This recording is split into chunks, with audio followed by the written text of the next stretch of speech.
Sociedade Espírita de Amparo ao Menor Casa do Caminho, juntamente com todos os colaboradores espirituais, apresenta a palestra Jesus na Casa de Zaqueu, com o palestrante Alisson Santana, ocorrida no dia 15 de setembro de 2021, no Centro Espírita Casa do Caminho. Amigo, você pode fazer a prece inicial. Meus irmãos, é com muita alegria que aqui estamos para um momento de estudo. A gente não pode nem falar que é algo tão rebruscado. Um estudo entre amigos. Jesus falou que onde ele estivesse, ou que uma pessoa pelo menos estivesse falando dele, lá ele também estaria. Então aqueles que desejarem que fechem seus olhos, que acerenem o seu coração e que figurem ao longe a figura meiga e serena de Mestre Jesus. Mestre Jesus, amigo infodado, aqui estamos mais uma vez reunidos para estudar o seu Santo Evangelho. Que possamos, mestre amigo, abrir não só nosso coração, mas também a nossa atenção para podermos compreender os ensinamentos da noite de hoje. Dê-nos, mestre amigo, a oportunidade de compreender muito mais do que sermos compreendidos. Dê-nos a oportunidade de reconhecer no nosso irmão a tua presença.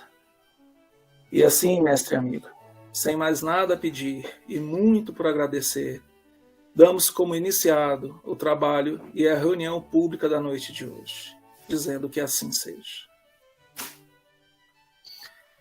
Meus queridos irmãos, o tema que nós vamos falar hoje, embora ele seja um tema composto de apenas 10 versículos, contidos no Evangelho de Lucas, ele talvez seja uma das passagens mais memoráveis que nós temos dentro da Bíblia. Uma das mais bonitas, inclusive, porque ela nos traz ensinamentos primorosos.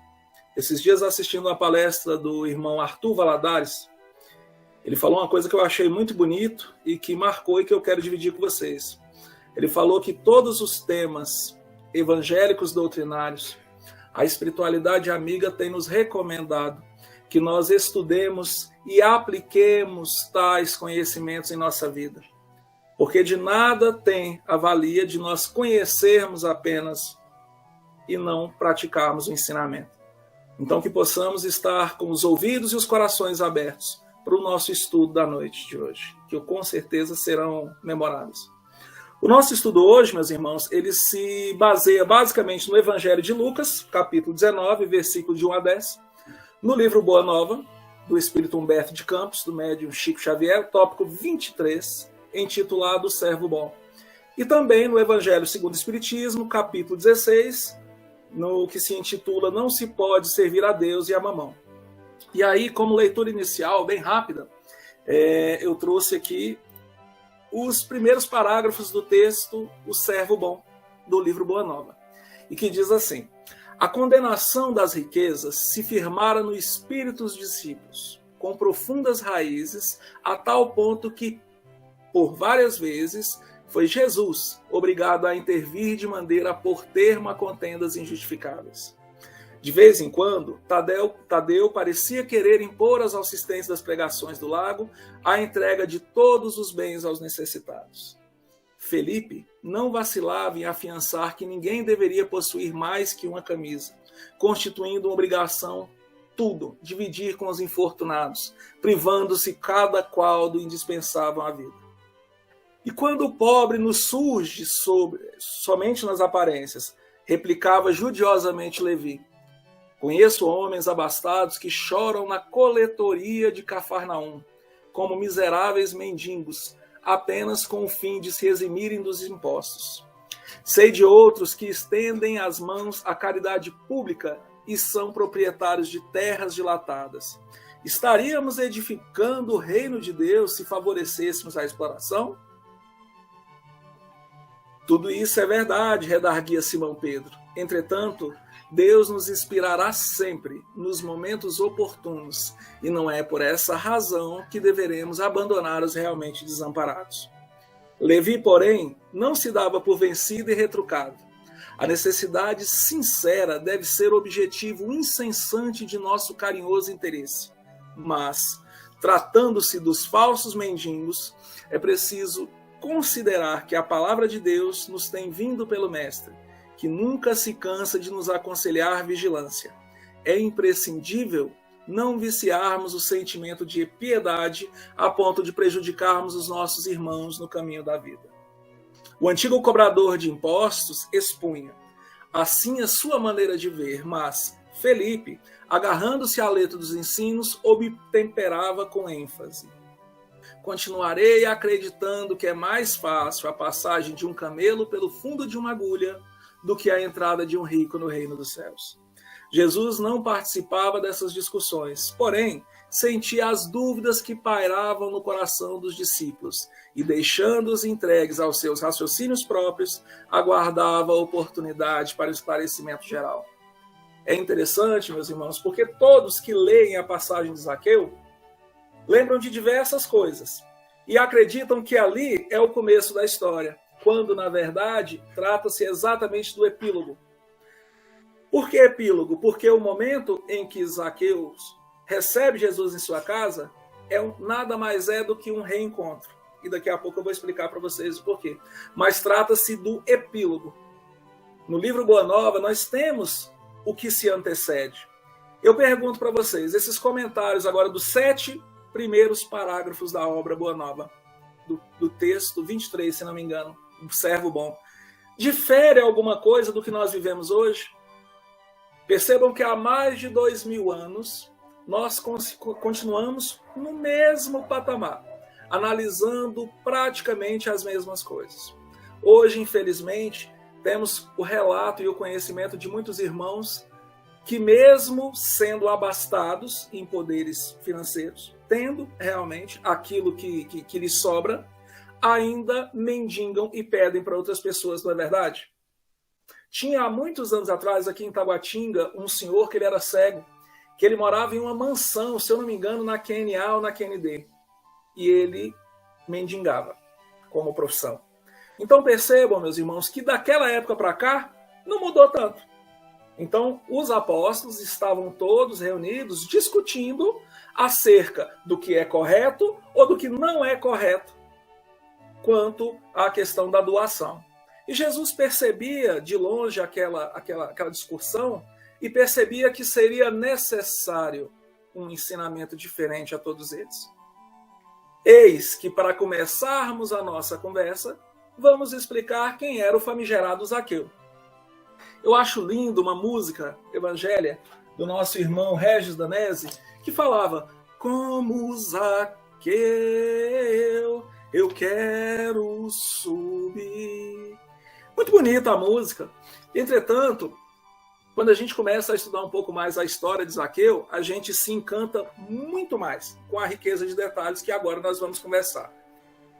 Na Bíblia, naquela época, meus irmãos, geralmente os nomes estavam ligados a uma missão específica. Querem ver um exemplo? Abraão. Abraão significava pai de muita gente. Não é à toa que dessa linhagem surgiu o judaísmo, o cristianismo, o islamismo. Quando nos referimos a Pedro, o próprio nome Pedro, ele vem de Petros, quer dizer pedra. E todos devem lembrar da frase célebre do mestre dizendo: tu és Pedro, e sobre essa pedra edificarei minha igreja. Texto esse contido em Mateus, capítulo 16, versículo 18. Então Pedro vinha de Petros, que quer dizer o quê? Pedro. Acredito que todos lembram da frase do mestre que dizia: tu és Pedro, e sobre essa pedra edificarei minha igreja. Contido no Evangelho de Mateus, capítulo 16, versículo 18. Jesus, Emanuel, era o quê? Deus que salva, era a tradução literal. Agora, Zaqueu, por incrível que pareça, meus irmãos, ele é derivado da palavra Zarcaios, que em hebraico queria dizer justo e puro. Eles geralmente representavam a missão específica da pessoa. E Zaqueu, meus irmãos, para falarmos assim em conceitos bem simplistas, Zaqueu era uma pessoa de estatura baixa. Vamos colocar aí, hoje no linguajar comum, ele era um anão. E naquela época, Roma dominava quase que todo mundo conhecido. E Roma, geralmente, quando conquistava uma nação, o que ela fazia? Roma deixava uma pessoa do povo para tomar de conta dos assuntos de Roma. Então percebam que Zaqueu ele era um cobrador de impostos de Roma. Ele é uma pessoa muito malquista. Primeiro, porque ele era um anão. Ele era criticado pela sua sociedade. Segundo, porque ele fazia parte do povo e cobrava impostos das pessoas. E não somente, pessoal, cobrava impostos. Percebam que se fôssemos fazer uma aversão com hoje, Zaqueu seria um analista da Receita Federal. Mas um analista da Receita Federal ao grau máximo, porque ele colocava o valor que ele queria para os impostos e Roma não se preocupava com isso. Os gastos de Roma eram altíssimos. Roma não se preocupava com isso. Roma queria saber de cada vez mais lucros e curtir os seus louros. Então, as pessoas que ocupavam esses locais, né, que eram denominados publicanos, eles geralmente, invariavelmente, eles eram detentores de muito poder aquisitivo, eles tinham muito dinheiro. Então, Zaqueu era execrado, por um lado, que era o seu povo, porque ele cobrava impostos e, na visão dos judeus, ele trabalhava perante Roma, para os romanos, e nunca Roma o reconheceu como algo diferente, haja visto que ele era judeu, ele não era romano. Então percebam a situação de Zaqueu. Zaqueu era uma pessoa que já se sentia muito minorizado pela sua deficiência física. E além disso, ele era hostilizado pelas pessoas mais próximas a ele, exatamente pelo fato dele ser um cobrador de impostos. Ele era o chefe dos cobradores de impostos. Então, se o cobrador de imposto era odiado, Zaqueu era odiado à 10ª potência. É mais ou menos assim que funciona a coisa. Percebam, então, que Zaqueu, infelizmente, participava desse sistema de recolhimento de impostos. E, geralmente, quem colhia impostos naquela época praticava abusos de todas as naturezas. E Zaqueu, como não era aceito por diversos motivos, pela sua própria não aceitação à sua situação, ele tentou ser aceito ganhando, né, recursos, posição e dinheiro. O que, infelizmente, fez com que as pessoas tivessem mais ódio ainda da questão de Zaqueu. Então percebam que Zaqueu, ele é taxado, na maioria das pessoas, como o quê? Como uma pessoa avara, como uma pessoa avarenta, que tinha muito dinheiro e que não se preocupava com as pessoas. Eu peço que vocês guardem esta visão de Zaqueu, porque em várias obras, em vários textos literários, vocês vão encontrar esta visão de Zaqueu, que não vai tão assim como a do Boa Nova no Servo Bom. E é isso que eu achei interessantíssimo. Eis que Jesus vai a última vez a Jerusalém. Jesus vai para lá para os seus últimos momentos. Jesus não andava à toa por aqueles caminhos. E aí Jesus passa por Jericó. Quando Jesus inicia sua viagem chegando a Jericó, aquela multidão se forma. E Zaqueu, com aquela sua estatura, né, muito alta, fala, vixe, eu não vou conseguir ver ele não. Aí que eu não vou conseguir ver mesmo. Como? Com meu tamanho eu vou vê-lo. E Zaqueu teve uma sacada diferente. Ele falou assim, poxa, que bacana. Se ele está vindo por aquela estrada, provavelmente ele passará por aqui. Eis que ele, sobe em cima de uma figueira. No momento, meus irmãos, ele não queria nada mais que não fosse ver aquele homem. Por quê? Porque para Zaqueu, ele acreditava que o poder e o dinheiro comprava tudo. E ele não conseguia entender como uma pessoa que não era detentora de dinheiro e de grandes posses poderia envolver e juntar tantas pessoas em uníssono. Então ele falou, poxa, eu quero conhecê-lo. Eu preciso conhecer esse homem. Então percebam que ele sobe sorrateiramente em uma árvore, querendo simplesmente avistar o mestre. Tamanha é a comitiva que demora um pouco até que o mestre se aproxime. E é com muita estranheza que Jesus, quando chega, está no Evangelho de Lucas, capítulo 19, que quando Jesus chegou àquele lugar, ele olha para cima e disse-lhe automaticamente, Zaqueu, desce depressa, pois me convém ficar hoje em tua casa. Meus irmãos, imaginem naquela hora a confusão das pessoas. Sim, porque até mesmo os apóstolos, os seguidores do Cristo falam, meu Deus, vai dar ruim. Vamos usar um termo que é muito usado pelos jovens hoje. Vai dar ruim, nós vamos logo na casa de um pecador. Tantas pessoas para o mestre pedir a acolhida, nós vamos exatamente na casa de um pecador. E aí esse murmurinho começou a rodar em todas aquelas localidades, aquelas pessoas ali começaram a falar, olha, logo na casa de um bandido, de uma pessoa que é completamente contra a lei judaica. E nesse momento, meus irmãos, eu gostaria de registrar a vocês um fato brilhante, que eu adorei quando eu comecei a estudar para poder fazer esse estudo, para dividir esse estudo com vocês. Porque em nenhum momento, meus irmãos, percebam bem, em nenhum momento Zaqueu hesita.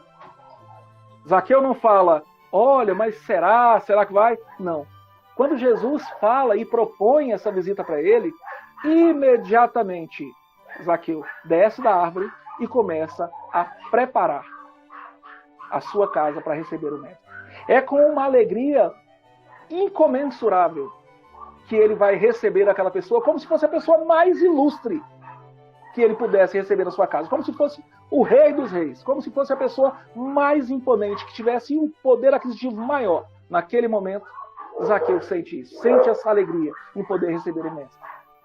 Tamanho magnetismo que o mestre detinha, né? Porque sabemos, os relatos nos mostram que Jesus ele tinha um magnetismo enorme. Somente ele falando, as pessoas assim, sabe, os demônios, sabe, tudo modificava, porque Jesus, devido a esse magnetismo, a esse poder de expressão que Jesus tinha, eis que a breves instantes, a comitiva penetrava na residência do publicano. E ele não contentava, ele não segurava, meus irmãos, o contentamento de Jesus estar ali dando atenção, tocando as fibras mais íntimas do espírito com essa presença generosa. Tratava de um hóspede assim amado que ele receberia ali. E quando foi chegando mais para o entardecer, Zaqueu saiu para preparar a refeição, para deixar tudo pronto para o mestre. Eis que nesse momento, né, os próprios apóstolos chegam para o mestre e falam, Senhor, mas logo aqui, tinha um lugarzinho melhor não, para a gente poder parar, para a gente poder ficar, Senhor? E eis que Jesus explica muita coisa para eles. Mas antes disso, Zaqueu percebe aquela situação inusitada, aquela situação ruim, e ele fala, né? Ele explica para Jesus o seguinte, que é exatamente uma outra visão que eu quero que vocês percebam. Zaqueu, ele era criticado por todas as pessoas. Todas as pessoas que o viam como uma pessoa execrável. Entretanto, ninguém sabe das atitudes e das ações que Zaqueu procurava, as quais ele relata para o mestre. Ele fala assim, mestre, eu percebo que em Jericó eu sou muito malquisto pelas pessoas. Entretanto, há muitos pais de família aqui que sem trabalho. Então, o que eu procuro fazer, Senhor? Eu procuro organizar múltiplos serviços de criação de animais e de cultivo permanente de terra. Dessa forma, muitas famílias procuram a mim para poder sanar as suas fomes, as suas necessidades. Até de Jerusalém, Senhor, muitas famílias já vieram buscar aqui em meus trabalhos o indispensável recurso à vida. E Jesus olha para aquele ser, tão criticado pelas pessoas, e fala, abençoado seja o seu esforço. Zaqueu ainda continua. Ele ganha novas forças e fala, os servos da minha casa, Senhor, nunca me encontraram sem a sincera disposição em servir-nos. E Jesus fala para ele, regozijo-me contigo, porque todos nós somos servos do nosso Pai. E ele começa, Zaqueu fica numa alegria assim, cada vez maior, porque Jesus dá atenção para aquele homem que era execrado pelos seus compadres e também por Roma. E como ele era constantemente acusado de coisas ruins, de fazer as coisas piores, ele experimentou uma gratificação muito grande. Poxa, alguém está me reconhecendo. Nesse momento, a palavra de Jesus era uma recompensa aos esforços de Zaqueu. E aí, eis que, no momento de maior júbilo, de maior alegria, Zaqueu vira para Jesus e fala, Senhor, tão profunda é a minha alegria que repartirei hoje com todos os necessitados a metade dos meus bens. E se em alguma coisa tenho prejudicado alguém, indenizá-lo-ei quadruplicadamente. Jesus o abraçou com um formoso sorriso e respondeu, bem-aventurado és tu, que agora contemplas em tua casa a verdadeira salvação. Percebam, meus irmãos, que é um momento mágico, esse momento que Jesus fala isso para Zaqueu. É um momento em que Jesus aproveita para ensinar a todos que ali estavam, inclusive a seus discípulos, que todos os homens são filhos de Deus, mesmo aqueles que assim não veem ou assim são vistos. Percebam, meus irmãos, que nós temos aqui duas vertentes importantes que são importantes para a gente poder continuar nosso estudo. A primeira é a visão de Zaqueu. Um homem que, querendo ou não, em seu íntimo, não na visão ou na palavra de outras pessoas, mas em seu íntimo, ele já percebia que a sua forma de agir há muito não o levaria a lugar algum. Ele percebeu que mesmo amealhando dinheiro e muito poder entre os seus, isso não estava o completando. E o despertar de Zaqueu, percebam que ele já havia começado. As suas atitudes comprovam isso. E aí, nós temos a segunda versão, que é a visão dos demais. Acerca daquele ser, até os próprios apóstolos questionaram, nossa, mas o mestre vai nos levar para poder pararmos por lá? É lá que nós vamos cear? Na casa de um bandido, na casa de uma pessoa que não segue os ensinamentos? Percebam que mesmo em pleno século XXI, a interpretação que nós, às vezes, fazemos das pessoas e das coisas é uma interpretação errônea. Nós, que somos tidos como os trabalhadores da última hora, infelizmente, ainda temos nos nossos irmãos de caminhar pedras em nossos caminhos, o que é mais triste. Basta lembrar de poucos exemplos. Nós temos exemplos próximos agora, que eu posso relatar a vocês. Um deles é Lázaro, o nosso irmão que cometeu aquelas atrocidades aqui na Ceilândia. Meus irmãos, eu vi pessoas do meio espírita que o criticaram. Não estou aqui querendo fazer considerações sobre o que é certo ou sobre o que é errado, haja visto que todos nós sabemos o que é certo e o que é errado. Entretanto, nós somos cristãos. E não cabe a nós julgar ninguém. Querem ver um outro exemplo muito fácil também, bem fresco na nossa memória? O nosso irmão Floyd, nos Estados Unidos. Simplesmente pelo fato dele ter sido condenado antes a crimes, olha o que aconteceu com ele. Não vou longe, aqui no nosso país, o nosso irmão João de Deus. Percebam bem, mais uma vez, eu não estou aqui analisando culpado, culpa, crime. Não, longe disso. Esse não é o propósito da nossa conversa. Mas percebam que nós, mesmo já sendo conhecedores da boa nova apresentada pelo Mestre há mais de 2000 anos, ainda nos esquecemos desses detalhes. Uma coisa engraçada para relatar a vocês. Eu tenho uma criança de 6 anos, é minha filha mais nova. A minha mais nova do primeiro casamento, ela já tem 25, ela vai fazer 25 anos.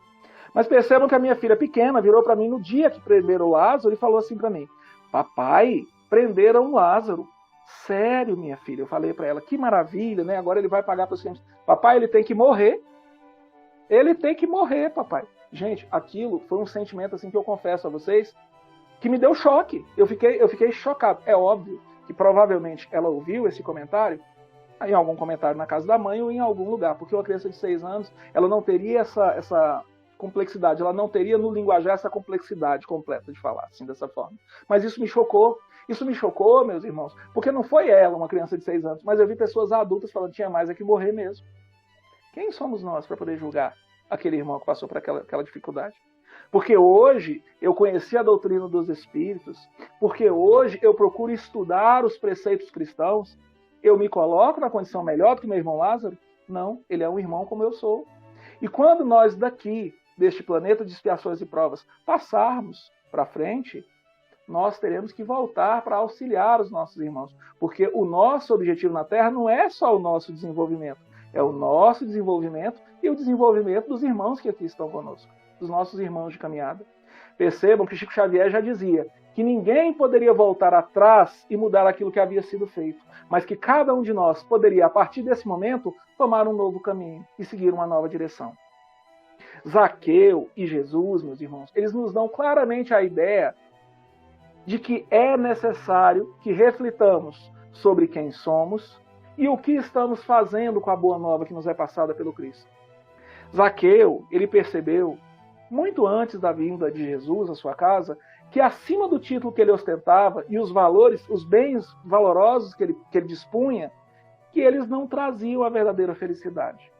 Os bens materiais, meus irmãos, e aqui eu abro um parêntese, porque quando falamos da história de Zaqueu, percebam até o capítulo que ele está envolvido no Evangelho segundo o Espiritismo. que não pode seguir a Deus e a Mamon. A gente não faz aqui um atestado de que as pessoas têm que ser humildes, simplesmente humildes. Não. A gente tem que saber compreender o que está acontecendo. Os bens materiais nada mais são do que ferramentas emprestadas pelo Mestre para que nós possamos zelar e melhorar a vida dos irmãos, dos nossos semelhantes que aqui caminham conosco. Então ninguém está fazendo mal de que você não pode ter dinheiro. Não, não é isso. Entretanto, são os talentos que nós recebemos e que nós temos que aprender cada vez mais a dividir com os nossos irmãos. Naquela encarnação de Zaqueu, percebam bem, ele cumpriu uma missão maravilhosa em mostrar com seus próprios exemplos. Porque percebam, já dizia o velho ditado, que se as palavras convencem, os exemplos eles arrastam. Percebam que a postura de Zaqueu foi brilhante. Porque ele, além de se mostrar uma pessoa que ajudava as pessoas, muitos não detinham esse conhecimento, ele, a partir daquele momento, ele mudou completamente o seu caminhar. Tamanha a impressão e o magnetismo que o Mestre deixou nele, ele, a partir dali, realmente, ele começou a caminhar de uma outra forma. Percebam que Zaqueu, meus irmãos, ele renunciou os bens e os interesses mundanos. E dali para frente, ele procurou exatamente fazer o quê? Pagar centil a centil aqueles que ele havia de alguma forma prejudicado. Acredito que para grande parte dos irmãos que estudam a doutrina dos Espíritos, eu não preciso dizer que 18 séculos depois da vida de Zaqueu, ele veio aqui para perto de nós, aqui no Brasil, né? Como Bezerra de Menezes. E aquele emblemático momento no filme, Bezerra de Menezes, onde ele entrega o anel de formatura para o farmacêutico, para que ele pudesse preparar o remédio de uma mãe que não tinha condições. Naquele momento, dizem os espíritos superiores, que Zaqueu cumpre o último percalço, paga a última moeda de sacrifício pelos irmãos necessitados. E aí, num livro intitulado Estromata, de Clemente de Alexandria, são 3 volumes, existem registros de que Zaqueu, após se comprometer com o Mestre em mudar a sua atitude, ele chegou realmente, meus irmãos, a renunciar a tudo que ele tinha. Ora trabalhando como professor e ora trabalhando com serviços manuais realmente. E aí, chegando inclusive a se transformar no nosso 13º apóstolo, junto com Pedro e Paulo de Tarso, vivendo intensamente a mensagem que o Cristo deixou para ele com toda sinceridade e amor. E aí, nesse momento, Zaqueu passa a se chamar, porque eles tinham muito essa questão do renascimento. Zaqueu, meus irmãos, passa a se chamar Matias entre os apóstolos, ficando no lugar de Judas Iscariotes depois da ascensão de Cristo. E isso vocês podem ver, eu confirmei, inclusive, eu achei bacana olhar, em Atos dos Apóstolos, no capítulo 1, do versículo 12 a 26. Matias, meus irmãos, cria a casa de benefícios que procurava abrigar os desvalidos, doentes, perturbados e abandonados pelo mundo, que sabemos que desde aquela época são muitas as pessoas que necessitam de auxílio. Zaqueu se comprometeu com o Mestre e assim cumpriu. E aí, cabe a nós fazer agora algumas reflexões. Eu amo falar de irmãos como Zaqueu, como Saulo de Tarso, que se transformou em Paulo de Tarso. Por quê? Percebam a história de Paulo. Saulo vai perseguir os cristãos. Em dado momento, ele vê Jesus. Tamanha a luminosidade do Mestre, ele se cega. Ele poderia falar qualquer coisa quando ele ouviu o Mestre dizer: Saulo, Saulo, por que me persegues? E o que Saulo fez? Ele não reclamou, ele não questionou, assim como Zaqueu. Ele simplesmente virou e falou: Mestre, o que queres que eu faça? Percebam que eu gosto muito de falar desses espíritos que aqui estiveram conosco, porque eles passaram exatamente pelas situações às quais nós passamos. Esses irmãos de caminhada que aqui de nós, eles passaram pelas dificuldades, pelas provações, pelas tentações às quais nós passamos. E todos eles chegaram em algum lugar satisfatório. E aí, meus irmãos, isso dá muita força a nós. Percebam que nós, meros trabalhadores, né? Pessoas simples, ignorantes como fomos criados e que vamos, aos poucos, começando a nossa caminhada evolutiva, nós nos sentimos muito bem em falar de pessoas assim, de espíritos assim, porque nos mostra que é um caminho a seguir, que o nosso esforço ele vai render obras positivas. Percebam que Zaqueu, assim como Paulo de Tarso, ele também não perdeu mais tempo, ele procurou imediatamente aproveitar a oportunidade que se tinha à sua frente. E é isso que nós temos que aproveitar e fazer. Percebam que cada um de nós tem essa oportunidade todos os dias. Nós, encarnados, então, temos muito mais oportunidade que os nossos irmãos desencarnados. Quer ver um exemplo? Quando eu estou deprimido, quando eu estou chateado com alguma coisa, eu vou no cinema assistir um filme. Eu saio, posso conversar com amigos. Então percebam que muitas das vezes nós criticamos, nós procuramos desculpas e não fazemos o mais importante, que é seguir os ensinamentos que o Mestre deixou para a gente. Aí eu gostaria de perguntar para vocês, e nós? Nós temos essa mesma disposição que Zaqueu teve? Se fosse hoje, se hoje nós recebêssemos Jesus em nossa casa, quais sentimentos nós poderíamos transmitir ao Mestre?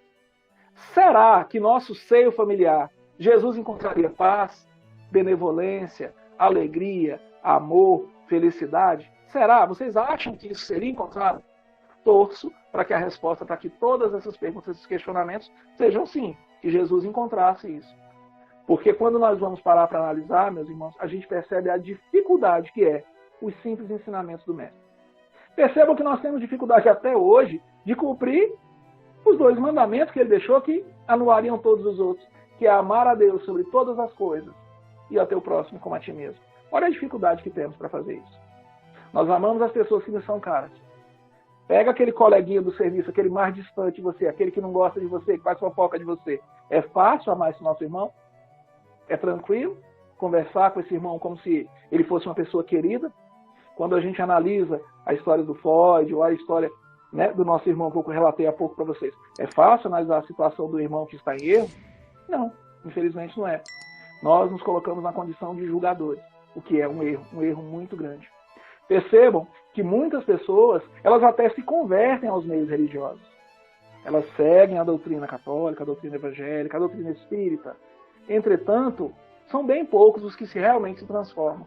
Muitos chegam à religião, submetem aos rituais, aos cultos, aos dogmas, entretanto, não se transformam. E por que não se transformam? Porque para se transformar, meus irmãos, nós precisamos, suar, é o suor do nosso esforço que faz com que nós nos transformemos. Eu, esses dias, ouvindo uma palestra da Maíse Braga, geralmente eu saio de manhã e escuto, todo dia eu escuto o podcast falando das palestras dela. E ela falou uma coisa que me chamou muita atenção. Ela fala que nós só mudamos quando a dor da mudança é menor do que a dor de continuarmos onde estamos. E é uma grande verdade. Percebam que nós, enquanto nós estamos em nossa zona de conforto, está tudo bem. Para que eu vou mudar? Está tudo legal, estou gostando de tudo, não vejo problema nenhum. E aí, meus irmãos, preparando já para a nossa finalização, o tempo é curto, eu trouxe uma mensagem que eu gostaria de ter mais tempo para esmiuçá-la com todos vocês. Entretanto, nós não temos esse tempo todo. Eu, inclusive, vou tentar passar um mimo que eu achei interessante trazer para vocês. Não sei se vou conseguir também. Mas se não conseguir, não tem problema. No próprio grupo da Casa do Caminho, eu vou postar tanto o texto na íntegra, que eu trouxe para vocês agora, quanto esse vídeo que eu trouxe também, que ele é bem pequenininho, mas é uma mensagem de ânimo para todos nós. O texto que eu quero que vocês analisem, e se possível depois leiam em sua íntegra, ele é de Joana de Ângeles, que é uma psicóloga das almas. E ele se intitula Mudanças.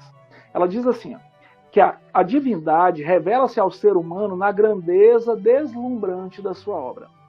Nada obstante, é nas pequenas ocorrências que se manifesta e convida à reflexão em torno do significado existencial de cada um, que a deve conhecer e penetrar-lhe a beleza, crescendo em harmonia até alcançar a plenitude.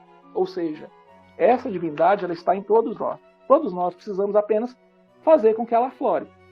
Normalmente, aguarda-se um acontecimento de expressiva dimensão para despertamento e a dedicação. Qual ocorreu com Saulo de Tarso?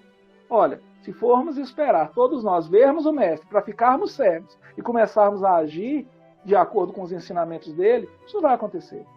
Cada um de nós pode, com pequenos fragmentos, com pequenas posturas, promover essa mudança tão grandiosa na nossa vida. Ele necessitava, sem dúvida, Paulo de Tarso, de algo retumbante que não lhe desse margem a qualquer sofisma ou dúvida, atormentado que vivia sob o jugo da lei antiga.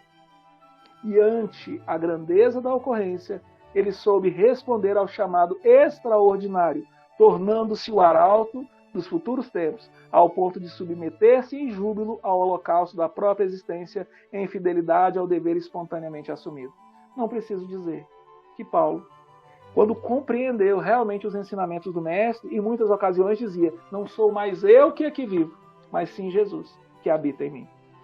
E aí ela continua: nunca maldigas, portanto, as funestas ocorrências, nem os graves dissabores que conduzem significados psicológicos relevantes, se souberes descobri-los.